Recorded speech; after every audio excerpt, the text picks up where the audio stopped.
और हो सकता है आने वाले पीरीयड च अमरीका राही ਜਾਂ इंडिया कोई इस किस्म की कोई गवर्नमेंट इन एग्जाइल बना के जे उन्होंने तालिबान की इस हुकूमत को डिस्टैबलाइज कर कुछ ना कुछ कोई ना कोई मिसचिफ तो करनगे। ठीक है कि तालिबान तो वड्डा दिखार होणगे जी जनरल एमनेस्टी निकल जाओ, उन्होंने मिनिस्टरां भी निकल दिता है, डिप्लोमैटां भी निकलन दिता है। अजीत डोवल का कैप्टन अमरिंदर हुण वो की कह रहा है, उन्हें ट्वीट किया जिहड़ा उन्हां दा तालिबान का जितना है साडे लई कोई ठीक नहीं होया कि इहदे नाल अमरीका और चाइना का जिहड़ा इल्हाक है भारत के खिलाफ वो होर भी मजबूत होएगा।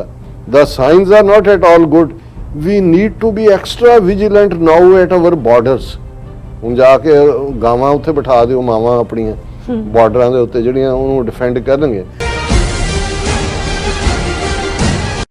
दर्शकों ब्रेक बाद तुहाडा सब दा भरपूर स्वागत है। सो व्यूअर्स हुण आपां गलबात करन जा रहे हैं कि भारत की जिहड़ी अफगानिस्तान नीति दा पूरी तरह भोग जिहड़ा वो पै चुका है। सो डोरपोर हुई मोदी सरकार भविख विच की तालिबाना संबंधी नीति अख्तियार करेगी। सो इस बारे आपां गलबात करन जा रहे हैं। सो असीं चाहांगे कि तुसीं साडे नाल इस तरह बने रहना, देखण सुणन लई एंड लिखण लई तुहाडा सब दा बहुत-बहुत शुक्रिया जी। डॉक्टर साहब की विचार ने?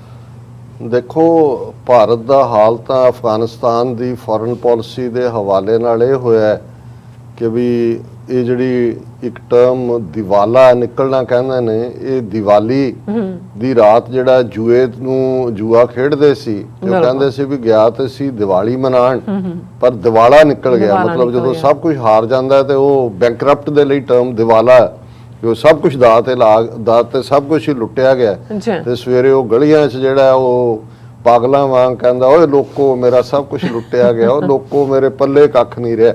हुण वैसे मोदी और भारत का हाल यही है कि भी वो गलियां दे विच पागलां वांग भज के कहण कि जी लुटिया गया मेरा सब कुछ लुटिया गया, सब कुछ लुटिया गया।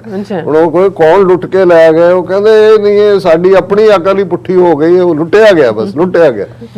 हुण नज़र आ रहा है भी तुसीं 2-3 बिलियन डॉलर लाया उत्थे कोई जी असी डैम बनाते असी फलाना, पर ला तो रहे सी कि वो अफगानिस्तान नूं उन्होंने अपनी क्लाइंट स्टेट बनाया सी। ये नहीं कि भी ये इस अशरफ गनी दे पीरियड च बनया, 47 तो बाद ही इन्हां दी दखलअंदाजी रही जदों बादशाह सी और वो दूसरे जिहड़े ने वो जाहिर शाह और फलाने, क्योंकि सोवियत यूनीयन का इन्फ्लुएंस सी और इंडिया क्योंकि खुद सोवियत यूनीयन की क्लाइंट स्टेट सी ते अगों उन्हें अफगानिस्तान नाल भी उही कीता सी। और यही कारण सी कि 1979 दे विच 1979 जदों Soviet Union Afghanistan take over कर सब तो पहला उन्होंने मुबारक देने वाला और उन्होंने जस्टिफाई करने वाला इंडिया सी।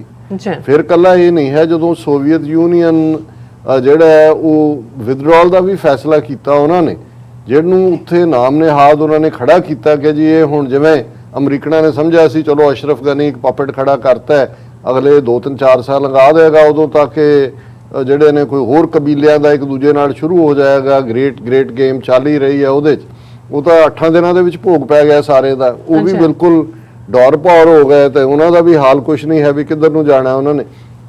और उदों भी क्योंकि बहुत वारी असीं उदों इहनूं अजकल कहंदे ना फ्लैशबैक इन हिस्टरी तुसीं देखो कि जदों ये चले गए सोवियत यूनीयन ने नजीबुल्ला नूं खड़ा कर दिता है, बहुत जल्दी जिहड़ा है वो तालिबान और हालांकि उदों फिर सिविल वॉर भी हुई गंदी, लेकिन नजीबुल्ला दौड़ के जिहड़ा है वो यूनाइटेड नेशनस का जिहड़ा डिप्लोमैटिक कंपलैक्स हुंदा उहदे च वड़ गया, जिवें जिन्हों है इंग्लैंड दे विच इक्वाडोर दी एम्बैसी च वड़िया है की नाम है उसका जिन्हें विकी लीक्स उत्थे ही है अमरीका उन्होंने एक्सट्राडाइट करना चाहुंदा है। हुण वो 4 साल UN दे उहदे च कंपलैक्स दे विच लुकिया रहा। हुण नजीबुल्ला इंडिया का बंदा सी और वो अपीलां दूजियां करन इंडिया नूं कहण भी इहनूं कड्डो इत्थों चुक्को, उन्होंने इंडिया ने हाथ धो ले। जिवें हुण अशरफ गनी तो हालां मैनूं ये लगदा भी ताजिकिस्तान तो स्लिप करके उत्थे ही गया होना, किते लुकोया होना और हो सकदा आने वाले पीरीयड च अमरीका राही जां इंडिया कोई इस किस्म की कोई गवर्नमेंट इन एग्जाइल बना के जे उन्होंने तालिबान की इस हुकूमत को डिस्टैबलाइज कर कुछ ना कुछ कोई ना कोई मिसचिफ तो करनगे। क्योंकि ये ठीक है कि तालिबान तो वड्डा दिखार होणगे जी जनरल एमनेस्टी निकल जाओ, उन्होंने मिनिस्टरां भी निकल दिता है, डिप्लोमैटां भी निकलन दिता है, ईवन जिन्हें उन्होंने बहुत नुकसान किया और बाजारे शरीफ च एक लाइन च खड़े करके मारे सी दोस्तम ਉਹ ਵੀ ਨਿਕਲਣ ਦਿੱਤਾ, ਟਰਕੀ 'ਚ ਵੀ ਰਿਹਾ ਕਾਫੀ ਦੇਰ।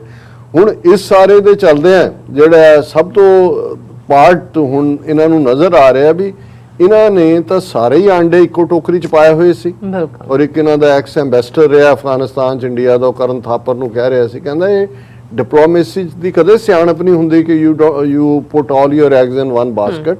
ਉਹਨਾਂ ਨੇ ਕਿਹਾ ਵੀ ਇਹ ਤਾਂ ਇੱਕ ਕੇਵ ਦੇ ਵਿੱਚ ਵੜ ਗਏ। ਹੁਣ ਕੇਵ ਦਾ ਇੱਕੋ ਹੀ ਦਰਵਾਜ਼ਾ ਹੁੰਦਾ, ਤੁਸੀਂ ਵੜ ਸਕਦੇ ਹੋ, ਨਿਕਲ ਨਹੀਂ ਸਕਦੇ। ਜੇ ਪਿੱਛੋਂ ਦਰਵਾਜ਼ਾ ਬੰਦ ਹੋਏ, ਦਰਵਾਜ਼ਾ ਵੀ ਬੰਦ ਹੋਏ ਤਾਂ ਦਰਵਾਜ਼ੇ ਦੇ ਬਾਹਰ ਸ਼ੇਰ ਖੜਾ ਹੋਏ, ਫਿਰ ਗੁਫਾ 'ਚੋਂ ਨਿਕਲੋਗੇ ਕਿਵੇਂ ਨਿਕਲੋਗੇ? ਫਿਰ ਤਾਂ ਉਹੀ ਹੁੰਦਾ ਨਾ ਵੀ ਉਹ ਜਿਵੇਂ ਕਿਸੇ ਨੂੰ ਕਿਹਾ ਜੀ ਤੈਨੂੰ ਸ਼ੇਰ ਮਿਲ ਜਾਏ ਤਾਂ ਤੂੰ ਕੀ ਕਰੇਗਾ, ਕਹਿੰਦਾ ਮੈਂ ਕੀ ਕਰਨਾ, ਫਿਰ ਤਾਂ ਸ਼ੇਰ ਜੀ ਮਹਾਰਾਜ ਹੀ ਕਰਨਗੇ ਜੋ ਕਰਨਗੇ।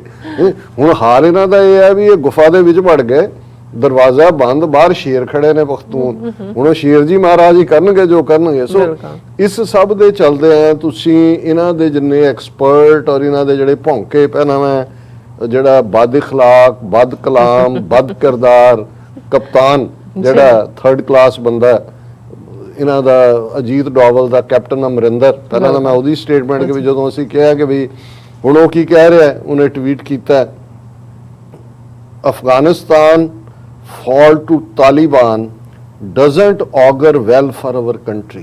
ਇਹ ਜਿਹੜਾ ਉਹਨਾਂ ਦਾ ਤਾਲਿਬਾਨ ਦਾ ਜਿਤਨਾ ਹੈ ਸਾਡੇ ਲਈ ਕੋਈ ਠੀਕ ਨਹੀਂ ਹੋਇਆ। it will strengthen the Sino-Pak nexus against India, ਕਿ ਇਹਦੇ ਨਾਲ ਅਮਰੀਕਾ ਔਰ ਚਾਈਨਾ ਦਾ ਜਿਹੜਾ ਇਲਹਾਕ ਹੈ ਭਾਰਤ ਦੇ ਖਿਲਾਫ ਉਹ ਹੋਰ ਵੀ ਮਜ਼ਬੂਤ ਹੋਏਗਾ। China has already sought militia's help on Uyghur। ਹੁਣ ਚੀਨ ਨੇ ਤਾਂ ਉਹਨਾਂ ਦੇ ਪੂਰਾ ਡੈਲੀਗੇਸ਼ਨ 9 ਰੁਕਨੀ ਉਹਨਾਂ ਦਾ 9 ਮੈਂਬਰਡ ਆਇਆ, ਉਹਨਾਂ ਨੂੰ ਉਹਨਾਂ ਨੇ ਆਨਰ ਕੀਤਾ, ਬਰਾਬਰ ਬਿਠਾਇਆ। ਔਰ ਹੁਣ ਵੀ ਮੈਂ ਜੇ ਕਿਹਾ ਵੀ ਜਿਹੜੀਆਂ ਪਹਿਲੀਆਂ ਕੰਟਰੀਜ਼ ਤਾਲਿਬਾਨ ਹਕੂਮਤ ਨੂੰ ਰੈਕਗਨਾਈਜ਼ ਕਰ ਸਕਦੀਆਂ ਨੇ ਉਹਨਾਂ ਚਾਈਨਾ ਔਰ ਰਸ਼ੀਆ ਹੋਏਗਾ, ਈਰਾਨ ਵੀ ਹੋਏਗਾ ਨਾਲ।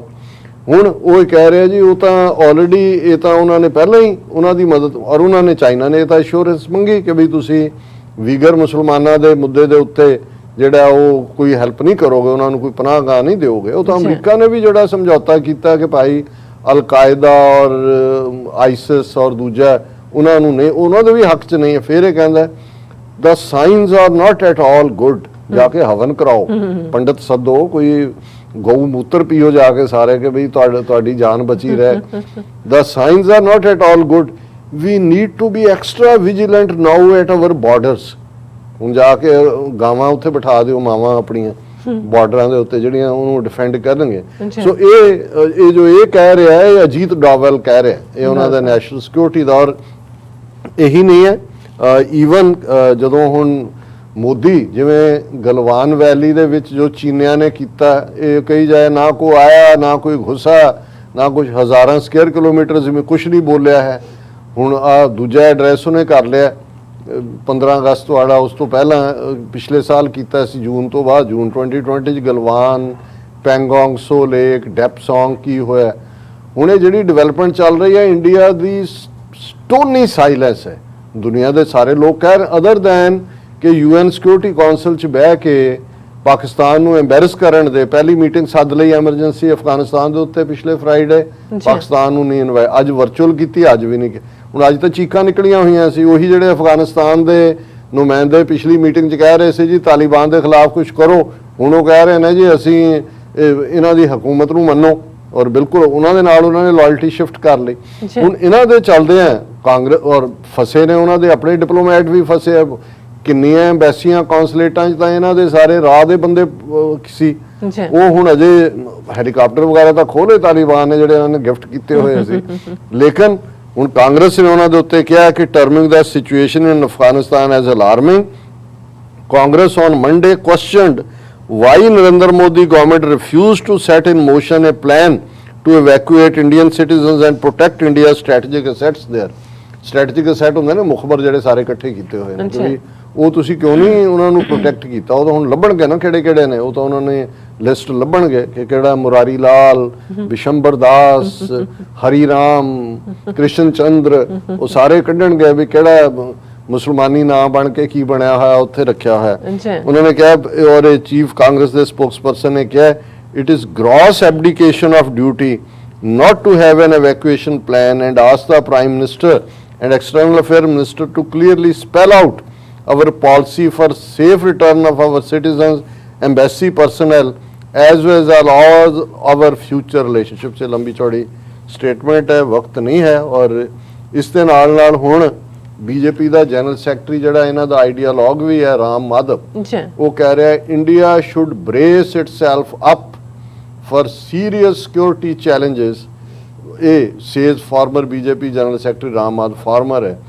Party has not put out any official statement on Taliban take over as Afghan. उन्हें मोदी ने लाल किले की फसील तो एड्रैस किया, कोई मैंशन नहीं तालिबान टेक ओवर का कि भाई साडा तो बेड़ा घर कोई लोको दुनिया दो साडा लुटिया गया शहर भंबोल नहीं इन्हां नूं मैं सस्सी नाल भी नहीं बनाना चाहता। ये तो ਜਿਹੜੇ ਨੇ ਜੁੱਤੀਆਂ ਦੇ ਹੱਕਦਾਰ ਨੇ। ਸੱਸੀ ਤਾਂ ਵਿਚਾਰੀ ਇਨੋਸੈਂਟ ਸੀ ਨਾ, ਉਹਨੂੰ ਤਾਂ ਸੱਸੀਏ ਬੇਖਬਰੇ ਨਾ। ਇਹ ਇਹਨਾਂ ਨੇ ਸ਼ੈਤਾਨ ਦੀ ਟੂਟੀ, ਇਹਨਾਂ ਦਾ ਜਿਹੜਾ ਉਹ ਇਹਨਾਂ ਨਾਲ ਜੋ ਹੋਇਆ ਇਹੀ ਹੋਣਾ ਚਾਹੀਦਾ ਸੀ, ਅਜੇ ਇਹਨਾਂ ਨਾਲ ਬਦਤਰ ਹੋਣਾ। ਔਰ ਉਹਦੇ 'ਚ ਇਹ ਤਾਂ ਇਸੇ ਪ੍ਰੋਪੇਗੈਂਡੇ ਦੇ ਉੱਤੇ ਹੀ ਰਹੇ ਨੇ। ਹੁਣ ਜਿਵੇਂ ਮਾਧਵ ਕਹਿ ਰਿਹਾ Taliban has over 30,000 mercenaries trained in Pakistan by ISI in power in Kabul. Taliban leadership will now deploy them elsewhere with the help of mentor Pakistan। elsewhere ਦਾ ਮਤਲਬ ਕਸ਼ਮੀਰ, ਕਿ ਜਿਹੜੇ 30,000 ਕੀਤੇ ਨੇ ਉਹ ਪਹਿਲਾਂ ਆਪੇ ਹੀ ਜਿਹੜਾ ਉਹ ਪਟਾਕਾ ਚਲਾਓ, ਫਿਰ ਆਪੇ ਹੀ ਡਰੀ ਜਾਓ ਔਰ ਆਪਣਾ ਹੀ ਪ੍ਰੋਪੇਗੈਂਡਾ। ਔਰ India should brace up for serious security challenges. Taliban ਜਿਹੜੇ ਨੇ ਉਹ they will do what they will do, we don't know। unfolding events in Afghanistan are ringing alarm bells all over including India। or if anyone believes war is over, they are living in fool's paradise। new war has begun। we Indians shouldn't get caught off guard। ਉਹਨਾਂ ਨੂੰ ਵੀ ਪਤਾ ਹੈ ਕਿ ਵੀ ਇਹ ਹੁਣ ਉਹਨਾਂ ਦਾ ਜੋ ਧੱਕਾ ਉਹਨਾਂ ਨੇ ਉਹਨਾਂ ਨਾਲ ਕੀਤਾ ਹੋਇਆ ਉਹ ਸਾਰੇ ਦਾ। ਔਰ ਉਹਨਾਂ ਦੇ ਜਿਹੜੇ ਐਨਾਲਿਸਟ ਨੇ ਉਹ ਵੱਖਰੇ ਬਿਆਨਬਾਜ਼ੀਆਂ ਕਰ ਰਹੇ ਨੇ, ਜਿਵੇਂ Taliban take over 5 issues facing the Modi government, ਕਿ ਮੋਦੀ ਗਵਰਨਮੈਂਟ ਨੂੰ ਕੀ ਚੈਲੰਜਸ ਨੇ, 5 ਨੁਕਤੇ ਉਹਨਾਂ ਨੂੰ ਐਡਵਾਈਜ਼ ਕਰ ਰਹੇ ਨੇ ਉਹਨਾਂ ਦੇ ਸਿਕਿਉਰਿਟੀ ਤੇ। ਪਹਿਲਾ ਤਾਂ ਹੈ ਬ੍ਰਿੰਗਿੰਗ ਹੋਮ ਇੰਡੀਅਨ ਨੈਸ਼ਨਲਸ, ਕਿ ਵੀ ਤੁਸੀਂ ਕੋਈ ਫਲਾਈਟਸ ਕੋਈ ਤੁਹਾਡੀ ਇਵੈਕੂਏਸ਼ਨ ਪਲਾਨ ਨਹੀਂ ਸੀ, ਉਹ ਫਸੇ ਹੋਏ ਨੇ ਉੱਥੇ, ਡਰੇ ਹੋਏ ਚੀਕਾਂ ਮਾਰ ਰਹੇ ਨੇ, ਉਹਨਾਂ ਨੂੰ ਉੱਥੋਂ ਕੱਢੋ। ਫਿਰ ਉਹਨਾਂ ਕਿਹਾ helping Afghans who want to leave. ਉਹ ਜੇ ਤੁਸੀਂ ਆਪਣੇ ਡਿਪਲੋਮੈਟ ਆਪਣਾ ਸਟਾਫ ਨਹੀਂ ਕੱਢਿਆ, ਲੋਕਾਂ ਨੂੰ ਕੀ ਕੱਢਣਾ? ਉਹ ਤਾਂ ਜਿਹੜੇ ਸਿੱਖ ਨੇ ਉਹ ਤਾਂ ਬੈਠੇ ਰਹਿਣਗੇ ਜੀ ਅਸੀਂ ਇੱਥੇ ਹੀ ਰਹਿਣਾ, ਗੁਰਦੁਆਰੇ 'ਚ ਅਸੀਂ ਸੇਫ ਹੈ। ਰੈਕਗਨਾਈਜ਼ਿੰਗ ਦਾ ਤਾਲਿਬਾਨ ਰਜੀਮ, ਹੁਣ ਇਹ ਆ ਰਿਹਾ ਵੀ ਜੇ ਰੂਸ ਰੈਕਗਨਾਈਜ਼ ਕਰੇਗਾ, ਚਾਈਨਾ ਕਰੇਗਾ, ਬਾਕੀ ਦੁਨੀਆ ਅਮਰੀਕਾ ਵੀ ਕਰ ਲੈ, ਇੰਡੀਆ ਕੀ ਕਰੇਗਾ? ਇਹਦਾ ਮਤਲਬ ਆਪ ਹੀ ਕਹਿੰਦੇ ਨੇ 30,000 ਗੁਰੀਲੇ ਪਾਕਿਸਤਾਨੀ ਨੇ ਉਹ ਕਸ਼ਮੀਰ 'ਚ ਆ ਵੜਨਗੇ। ਹੁਣ ਉਹ ਕੀ ਕਹਿੰਦੇ ਨੇ ਵੀ ਉਹਨੂੰ ਮੂੰਹ 'ਚ ਕੋੜ ਕਰ ਲਈ, ਸੱਪ ਦੇ ਮੂੰਹ 'ਚ ਕੋੜ ਕਰ ਲਈ, ਸੱਪ ਦੇ ਮੂੰਹ 'ਚ ਕਹਿੰਦੇ ਨੇ। ਹਾਂ ਕਹਿੰਦੇ ਕਿ ਭਾਈ ਉਹ ਪਤਾ ਨਹੀਂ ਕੀ ਬਲੀਫ ਹੈ, ਖਾਏ ਤਾਂ ਉਹਨੂੰ ਕੋੜ, ਨਾ ਖਾਏ ਤਾਂ ਭੁੱਖਾ ਮਰੇ। ਹੁਣ ਕਹਿੰਦੇ ਨੇ ਜੀ ਇਹ ਵੀ ਹੁਣ ਔਖਾ ਹੋਏਗਾ ਕਿ ਵੀ ਜਿਹੜੇ ਸਿਕਿਉਰਿਟੀ ਕਾਉਂਸਲ 'ਚ ਬਹਿ ਕੇ ਜੋ ਅਸੀਂ ਉਹਨਾਂ ਦੇ ਖਿਲਾਫ ਗੰਦ ਬਕਿਆ, ਹੁਣ ਕਿਹੜੇ ਮੂੰਹ ਨਾਲ ਉਹਨਾਂ ਨੂੰ ਰੈਕਗਨਾਈਜ਼ ਕਰਾਂਗੇ ਤਾਲਿਬਾਨ ਨੂੰ। ਫਿਰ dealing with Taliban regime, regardless of whether or not India recognizes the Taliban as the legitimate ruler in Afghanistan, the government will have to open channels of communication to engage the Taliban। ਕਿ ਵੀ ਤੁਸੀਂ ਨਾ ਵੀ recognise ਕਰੋ, ਕਿਵੇਂ ਤੁਸੀਂ ਇਹਦਾ vacuum ਰਹੋਗੇ। ਫਿਰ ਪੰਜਵਾਂ ਜਿਹੜਾ ਇਹਨਾਂ ਨੂੰ ਸਭ ਤੋਂ ਜ਼ਿਆਦਾ ਬਾਦਰ ਕਰ ਰਿਹਾ, ਸਟ੍ਰੈਟੇਜਿਕ ਚੋਇਸਿਸ ਵਿਦ ਅਫਗਾਨਿਸਤਾਨ। ਵਿਉਂ ਸਾਰਾ ਜਿਹੜੀ ਗ੍ਰੇਟ ਗੇਮ ਦੇ ਵਿੱਚ ਇੰਡੀਆ ਜਿਹਨੂੰ ਫਰੰਟ ਰੈਂਕਿੰਗ ਬਣਾਇਆ ਸੀ ਅਮਰੀਕਾ ਨੇ, ਉਹ ਤਾਂ ਸਾਰੀ ਗੇਮ ਚੇਂਜ ਹੋ ਗਈ। The larger questions that the government faces are about how its strategic options in Afghanistan will change given the Taliban's proximity to Pakistan's establishment and the concerns that anti-India terror groups could occupy space in Afghanistan to carry out terror attacks against India। कि भी strategically बिल्कुल collapse और किधर ਨੂੰ ਜਾਣਾ ਹੈ ਇਹਨਾਂ ਨੂੰ ਕੋਈ ਪਤਾ ਨਹੀਂ। ਔਰ ਇਹ ਉਹਨਾਂ ਨੇ ਕਿਹਾ ਜੀ ਸਾਡਾ ਤਾਂ ਇਨਫਲੂਐਂਸ ਹੀ ਨਹੀਂ ਹੋ ਸਕਦਾ, that will be considerably curtailed as Pakistan's influence over the Taliban remains strong and government will have to consider whether or to now engage Pakistan directly। ਇਹ ਹੈ ਉਹਨਾਂ ਦਾ ਕਿ ਵੀ ਅਲਟੀਮੇਟਲੀ ਇਹਨਾਂ ਦੇ ਲਈ, ਕਿਉਂਕਿ ਖੁਦ ਹੀ ਪ੍ਰੋਪੇਗੈਂਡਾ ਤਾਲਿਬਾਨ ਦਾ ਮਤਲਬ ਪਾਕਿਸਤਾਨ ਹੈ, ਕਹਿੰਦਾ ਵੀ ਹੁਣ ਤੱਕ ਅਸੀਂ ਸੀ ਵੀ ਪਾਕਿਸਤਾਨ ਨੂੰ ਸਾਨੂੰ ਐਨਗੇਜ ਕਰਨਾ ਪਏਗਾ ਡਾਇਰੈਕਟਲੀ ਕਿ ਭਾਈ ਸਾਡੀ ਜਾਨ ਛੱਡੋ। ਫਿਰ ਪਾਕਿਸਤਾਨ ਦੇ ਕੋਲ ਆਪਣੀਆਂ ਵੇਟੇਜ ਹੋਏਗਾ ਵੀ ਉਹਨੇ ਇਹਨਾਂ ਨੂੰ ਕੀ ਕਹਿਣਾ। ਔਰ ਇਸ ਸਾਰੇ ਦੇ ਚੱਲਦੇ ਆ, ਕੱਲਾ ਇਹੀ ਨਹੀਂ ਹੈ ਵੀ ਪਾਕਿਸਤਾਨ ਰਿਲੇਟਡ। ਅਸੀਂ ਜਦੋਂ ਸਾਊਥ ਏਸ਼ੀਆ ਖਾਲਿਸਤਾਨ ਦੇ ਹਵਾਲੇ ਨਾਲ ਵੀ ਗੱਲ ਕਰਦੇ ਹਾਂ ਕਿ ਭਾਈ ਕਿਵੇਂ ਇਹਨੇ ਮੋਟੀਵੇਟ ਕੀਤਾ ਹੈ ਬਾਕੀਆਂ ਸਾਰਿਆਂ ਨੂੰ। ਔਰ ਇਹ ਉਹਨਾਂ ਦੀ ਇੱਕ report Taliban take over will impact south Asia and beyond. ਇਹ ਬੰਗਲਾਦੇਸ਼ ਦੀ ਹਕੂਮਤ ਕਹਿ ਰਹੀ ਹੈ ਕਿ ਵੀ ਇਹ ਜਿਹੜਾ ਟੇਕ ਓਵਰ ਹੈ ਇਹ ਬੰਗਲਾਦੇਸ਼ ਦੀ ਮਿਨਿਸਟਰੀ ਆਫ ਫੋਰਨ ਅਫੇਅਰਸ ਨੇ ਕਿਹਾ ਅੱਛਾ in a statement issued after the dramatic takeover of capital Kabul by Taliban fighters. Dhaka has said Afghanistan is an integral part of South Asia and Prime Minister Sheikh Hasina feels the South Asian region must grow and prosper together for this development to be sustainable. ਇਹ ਬੜੀ diplomatic statement ਦਿੱਤੀ ਹੈ। ਹੁਣ ਜੇ ਬੰਗਲਾਦੇਸ਼ ਨੂੰ ਜਾਂ ਸ਼ੇਖ ਹਸੀਨਾ ਨੂੰ ਬਹੁਤ ਵਾਰ ਇੰਡੀਆ ਪੱਖੀ ਕਿਹਾ ਜਾਂਦਾ ਹੈ, ਪਰ ਹੁਣ ਉਹਨੇ ਚਾਈਨਾ ਵੱਲ ਵੀ ਰੁਖ ਕੀਤਾ ਹੈ, ਬਿਲਕੁਲ ਪਾਕਿਸਤਾਨ ਪ੍ਰਤੀ ਵੀ ਨਰਮ ਹੈ ਔਰ ਆਉਣ ਵਾਲੇ ਪੀਰੀਅਡ 'ਚ ਪਾਕਿਸਤਾਨ ਦਾ ਦੌਰਾ ਵੀ ਹੋ ਸਕਦਾ ਹੈ ਬੰਗਲਾਦੇਸ਼ ਦੀ ਸ਼ੇਖ ਹਸੀਨਾ ਵੱਲੋਂ। ਔਰ ਇਹ ਇੰਡੀਆ ਨੇ ਹੀ ਇਸ ਸਾਰੇ ਨੂੰ ਡੀਰੇਲ ਕੀਤਾ। ਅਦਰਵਾਈਜ਼ 8ਵਾਂ ਮੁਲਕ ਸਾਰਕ ਜਿਹੜੀ ਉਹਨਾਂ ਨੇ South Asian Association of Regional Conference ਸੀ, ਅਫਗਾਨਿਸਤਾਨ ਉਹਦਾ ਮੈਂਬਰ ਹੈ। ਸੋ ਇੰਡੀਆ ਨੇ ਸਾਰਕ ਨੂੰ ਕਿਲ ਕਰ ਦਿੱਤਾ ਹੈ ਕਿਉਂਕਿ ਉਹ ਪਾਕਿਸਤਾਨ ਨੂੰ ਕੋਈ ਪ੍ਰੋਮੀਨੈਂਸ ਨਹੀਂ ਸੀ ਦੇਣਾ ਚਾਹੁੰਦਾ ਹੈ। ਤੇ ਅੱਜ ਨਤੀਜੇ ਦੇ ਤੌਰ ਤੇ ਕਿ ਉਹ ਅਫਗਾਨਿਸਤਾਨ ਵੀ ਹੱਥੋਂ ਗਿਆ ਹੈ, ਸਾਰਕ ਨਾਂ ਦੇ ਵੀ ਕੋਈ ਜਥੇਬੰਦੀ ਨਹੀਂ। ਔਰ ਬੰਗਲਾਦੇਸ਼ ਨੇ ਵੀ ਇਹ ਕਿਹਾ Bangladesh believes that a democratic and pluralistic Afghanistan as chosen by its people is the only guarantee of stability and development in the country। और उन्होंने कहा जी ये साढ़े च Bangladesh considered itself a potential development partner and a friend of Afghanistan। So message यही दे रही है कि भाई असी Bangladesh would be happy to continue to work with the people of Afghanistan and international community for the socio-economic development of the country। ਹੁਣ ਇਹ ਵੀ ਜਿਹੜੀ ਹੈ ਉਹ ਤਾਲਿਬਾਨ ਦੇ ਪ੍ਰਤੀ ਬੜੀ ਨਰਮ ਰਵੱਈਆ ਰੱਖਿਆ, ਨਹੀਂ ਤਾਂ ਇਹ ਤਾਂ ਬੰਗਲਾਦੇਸ਼ ਤਾਂ ਜਿਵੇਂ ਦਾ ਇਹਨਾਂ ਨੇ ਬਣਾਇਆ ਸੀ ਉਹ ਮੋਰ ਲਾਇਲ ਦੈਨ ਦਾ ਕਿੰਗ ਸੀ। ਸੋ ਕੁੱਲ ਇਹ ਸਾਰੇ ਚੋਂ ਹੁੰਦਾ ਹੈ ਸ਼ੋਅ ਕਿ ਸਾਊਥ ਏਸ਼ੀਆ 'ਚ ਕਾਫੀ ਕੁਝ ਬਦਲੇਗਾ।